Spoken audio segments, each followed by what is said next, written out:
খুব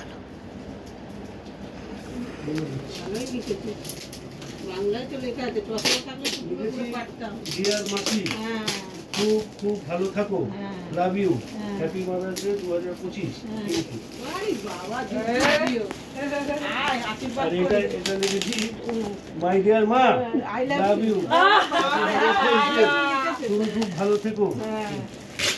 আস্তে আস্তে আমি বলছি বাবা 100 বছর বাঁচো, ভালো উন্নতি করো, আস্তে আস্তে এইটাই বছর বছর দেখতে পাই। মাকে নমস্কার কর, এই হ্যাঁ আওয়াজটা করে দিবি মামা, গান লাগিয়ে দিবি। সবকে নমস্কার করো, ওদেরকেও করো। ঠান্ডাতে না গরম লাগছে, গরম ফটো তোলে না, মাথা তোলে গরম লাগে। খোলো এবার আস্তে আস্তে। এটাই দেখতে পাই, ভালোতে থাকিস, কানে যেন শুনি যে শান্তিতে আছিস। আমরা কষ্ট করে দিই, অশান্তিতে থেকে আস্তে দেখে খোলো খোলো, বাস বাস ঠিক আছে, খোলো। এই তো কানে শুনলেও শান্তি লাগে, জানিস। আস্তে আস্তে।